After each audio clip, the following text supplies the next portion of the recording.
नमस्कार, सत्यदर्शन न्यूज मध्ये आपले स्वागत आहे। मी पायल शहा।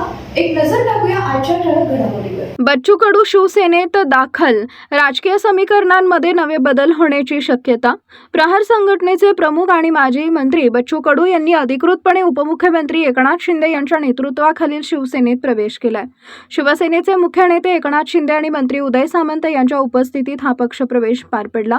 या प्रवेशासोबतच बच्चू कडू यांना शिवसेनेकडून विधान परिषदेची उमेदवारीही देण्यात आली आहे। शिवसेनेकडून यावेळी 2 उमेदवार विधान परिषदेसाठी पाठवले जाणार असून त्यामध्ये बच्चू कडू यांचा समावेश आहे। विधान परिषद निवडणुकीत विजयासाठी 28 मतांचा कोटा आवश्यक असतो, तर शिवसेनेकडे सध्या 57 आमदार असल्यामुळे दोन्ही उमेदवार विजयी होण्याची शक्यता बळावली आहे। एकूणच बच्चू कडू यांच्या या प्रवेशामुळे राज्यातील राजकीय समीकरणांमध्ये नवे बदल होण्याची शक्यता व्यक्त केली जात असून विशेषतः ग्रामीण आणि विदर्भातील राजकारणावर याचा प्रभाव पडण्याची चर्चा सुरू झाली आहे। पक्षप्रवेशाच्या वेळी एकनाथ शिंदे यांनी बच्चू कडू यांच्या कार्याचा गौरव केला।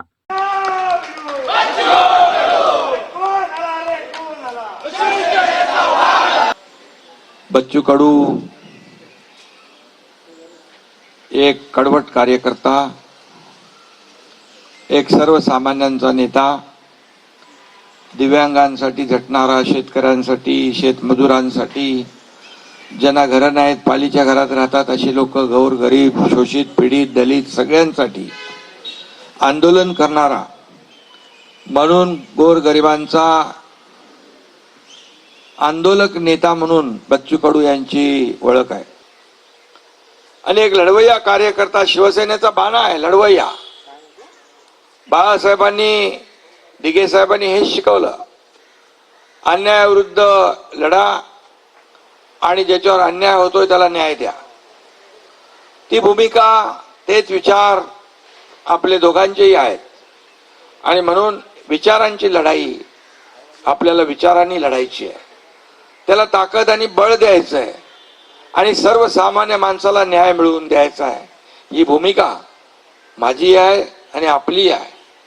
आता दोन्ही लोकांच्या भूमिका एकच असल्यावर सर्वसामान्य माणसाला न्याय मिळण्याचा जो मार्ग आहे तो प्रशस्त होतो। आज आपण शिवसेनेमध्ये प्रवेश केलाय। राजकीय जे काही लढाई आहे, शिवसेना वाढवण्याचं काम संपूर्ण महाराष्ट्रामध्ये ज्या ज्या ठिकाणी आपल्याला करता येईल ते आपण करणार आहात।